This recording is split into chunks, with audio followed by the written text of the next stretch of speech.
8 400 400 400। जी हाँ, याद कर लीजिए व्हाट्सएप नंबर, क्योंकि अब चाहे आपका मैथ्स का सवाल हो या फिजिक्स केमिस्ट्री बायोलॉजी का, आपके हर डाउट, हर क्वेश्चन का मिलेगा तुरंत वीडियो सोल्यूशन, वो भी सीधा आपके व्हाट्सएप पर। बस अपने फोन में डाउटनेट का 8 400 400 400 व्हाट्सएप नंबर सेव कर लीजिए और चैट ओपन कीजिए। फिर जो भी आपका डाउट है उस सवाल की आपको बस फोटो खींचनी है, उसे क्रॉप करना है और 5 सेकंड में आपको उसका वीडियो सोल्यूशन मिल जाएगा। क्लास 6 से 12 IIT JEE, NEET, CBSE boards और सभी स्टेट बोर्ड्स के बच्चों के लिए। तो देर किस बात की, अभी जाइए और 8 400 400 400 पर अपना सवाल व्हाट्सएप कीजिए और अपने सभी डाउट्स को आउट कीजिए। लिंक डिस्क्रिप्शन में है।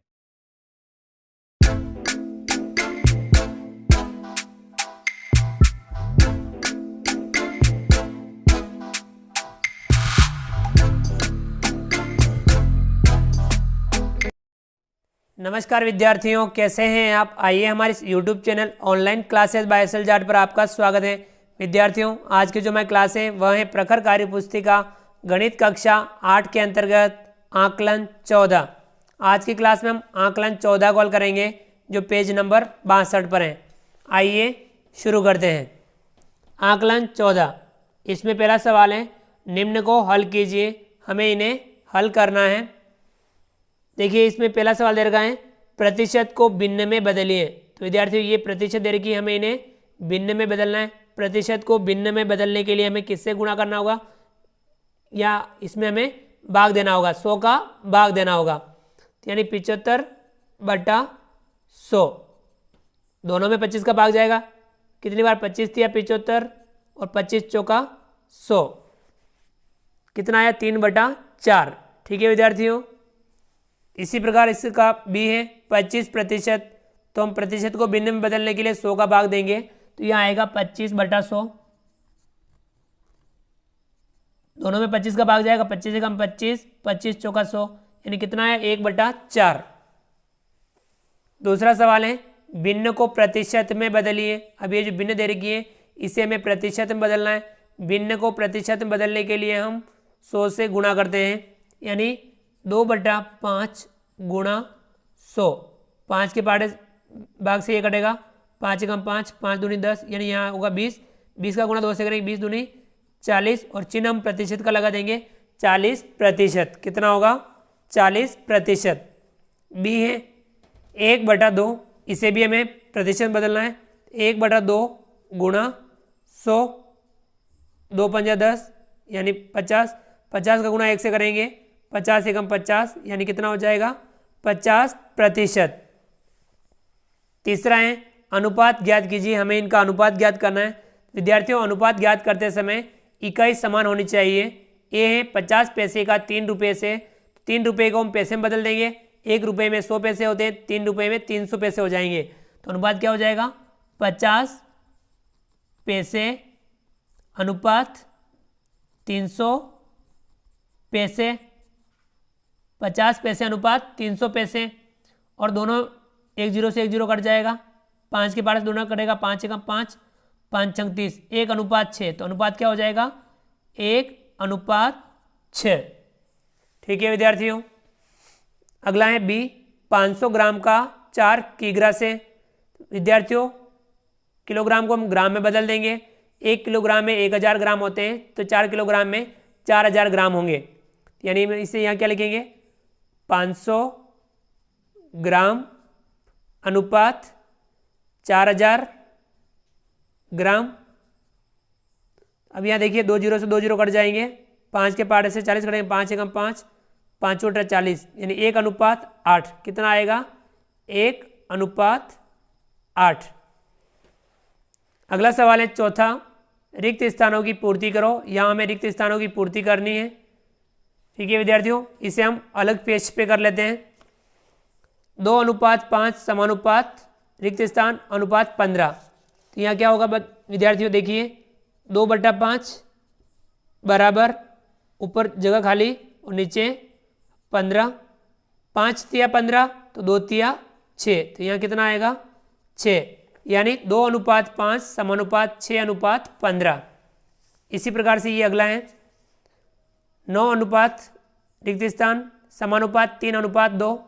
तो विद्यार्थियों, यहाँ पे भी देखिए क्या होगा, हम अलग पेज पे हल कर लेते हैं।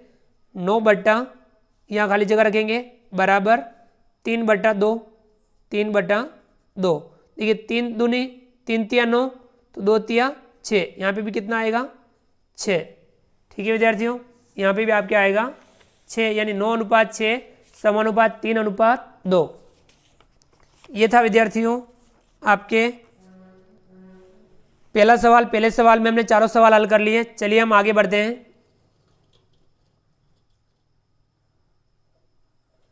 विद्यार्थियों अगला जो सवाल है दूसरा, दिए गए प्रश्नों में x का मान ज्ञात कीजिए। ये जो प्रश्न दे रखा है इसमें हमें x का मान ज्ञात करना है। तो विद्यार्थियों ये पहला है, पहले में हमें x का मान ज्ञात करना है। तो x का मान क्या होगा, देखिए ये इसका मान है 3, इसका है 4, तो इसका कितना होगा। तो यहाँ विद्यार्थियों ये समकोण त्रिभुज, समकोण त्रिभुज में समकोण के सामने वाली भुजा कहलाती है कर्ण। कर्ण का मान ज्ञात करना हो तो हमें अन्य दोनों भुजाओं के स्क्वायर का योग करके उसका वर्गमूल ज्ञात करना होता है। देखिए कैसे, यहाँ हम x का मान ज्ञात करेंगे तो क्या होगा, अन्य दोनों भुजाएं 4 और ये 3, तो 4 का स्क्वायर प्लस 3 का स्क्वायर, फिर उसका वर्गमूल हम ज्ञात करेंगे। 4 का स्क्वायर कितना होगा, 4 चौक 16, और 3 का स्क्वायर 3 तिया 9, और दोनों का वर्गमूल करेंगे। 16 में 9 जोड़ेंगे, 16 और 9 कितना हो जाएगा 25, 25 का वर्गमूल ज्ञात करेंगे। 25 का वर्गमूल कितना आएगा 5। ठीक है, तो x का मान यहाँ कितना आएगा 5 आएगा। तो विद्यार्थियों इन दोनों भुजाओं का माप 3 और 4 है, तो यहाँ कर्ण का मान कितना आएगा 5। ठीक है विद्यार्थियों, अगला है, अगला देखिए दूसरा, इसमें यहाँ x का मान यानी इस कोण का मान ज्ञात करना है, और ये बाह्य कोण का मान बता रखा है। किसी एक भुजा को आगे बढ़ाने पर, त्रिभुज में किसी एक भुजा को आगे बढ़ाते हैं तो बनने वाले बाह्य कोण का मान अंदर वाले सामने वाले दोनों कोण के योग के बराबर होता है, यानी इन दोनों की जोड़ इसके बराबर होगी। तो हमें x का मान ज्ञात करना है, तो हमें 120 में से 50 डिग्री घटाना होगा। यहाँ x का मान क्या होगा, ये हम ये लिख देते हैं, x बराबर 120 डिग्री माइनस 50 डिग्री। 120 डिग्री में से हम 50 डिग्री घटाएंगे यानी कम करेंगे, कितना हो जाएगा 70 डिग्री। यहाँ x का मान कितना होगा 70 डिग्री। अगला है विद्यार्थियों ये पहला, दूसरा, तो ये तीसरा सवाल है, यहाँ तीसरा कर दीजिए।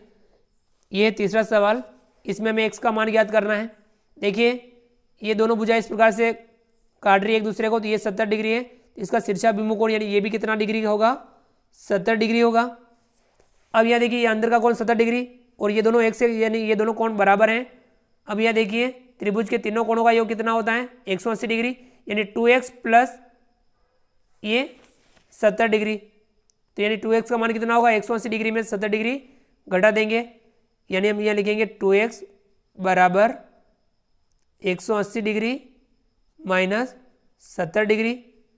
अब यहाँ x का मान कितना होगा, अब यहाँ 180 डिग्री में से हम 70 डिग्री घटा देंगे तो कितना आएगा 110 डिग्री, और हम 2 का भाग दे देंगे, 2 का भाग इसमें देंगे, 2 पंजा 10, 1 बचा 2 पंजा 10, कितना आया 55 डिग्री, यानी x का मान यहाँ कितना आया 55 डिग्री 55 डिग्री। ठीक है विद्यार्थियों, ये था दूसरा सवाल। चलिए हम आगे बढ़ते हैं।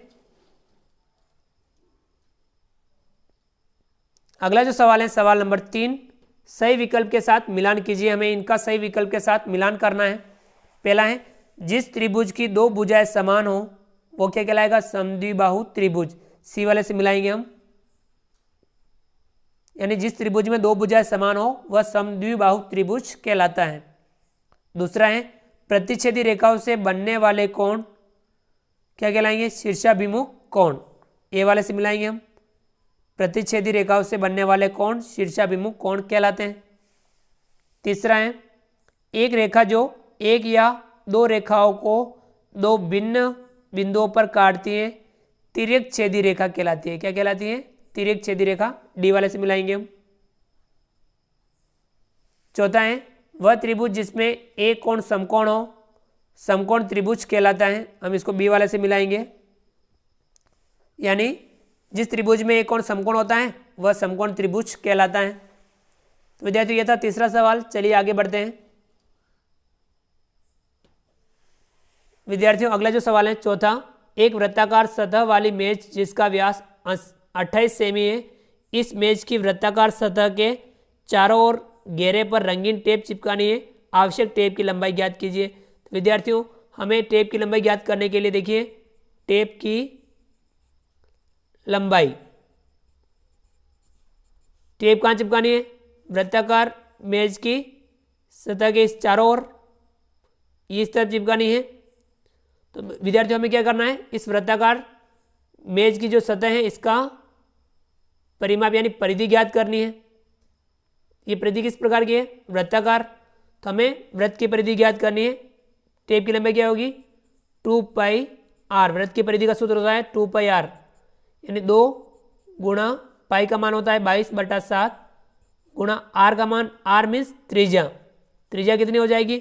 व्यास 28 सेमी है, व्यास की आधी होती है त्रिज्या, तो त्रिज्या कितनी हो जाएगी? 14। हम यहाँ लिखेंगे 14। 7 का भाग 14 में 7 दूनी 14। अब ये गुणा कर लेंगे हम, 22 दूना 44 और 44 दूना 88। ठीक है विद्यार्थियों, यह कितना आएगा? 88 सेमी। टेप की लंबाई कितनी हो जाएगी? 88 सेमी, और ये हो जाएगा हमारा आंसर। चलिए विद्यार्थियों, अगला जो सवाल है 5वां।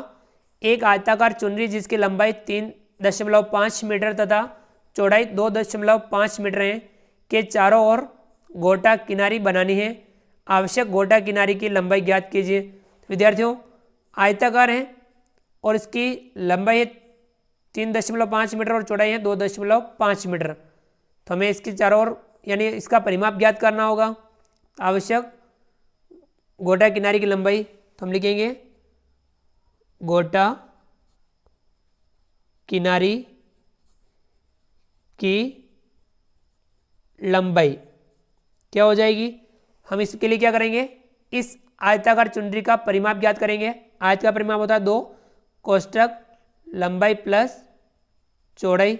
लंबाई चौड़ाई को जोड़ करके हम 2 से गुणा कर लेते हैं।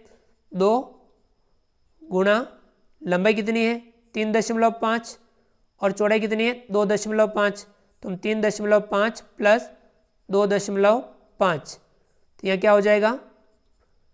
2 का गुणा 3.5 और 2.5 को जोड़ेंगे, 3 2 5 और 1 6। 6 का गुणा 2 से करेंगे, 6 दूनी 12। और ये किस में दे रखी है? मीटर में। तो इसकी लंबाई परिमाप क्या आ जाएगा?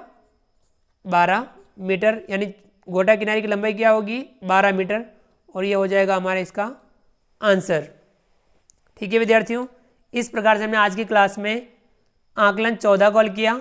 आप भी इस आकलन को ध्यानपूर्वक समझ करके हल कीजिए।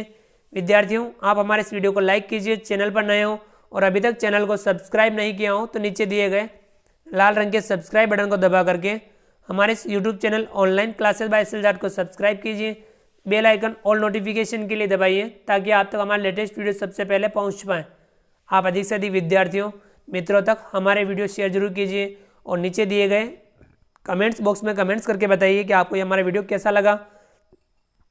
तो फ्रेंड्स, मिलते हैं अगली क्लास में नए वीडियो नए कंटेंट के साथ में। तब तक के लिए थैंक यू, धन्यवाद, जय हिंद, जय भारत। आपका दिन शुभ रहे। Thank you.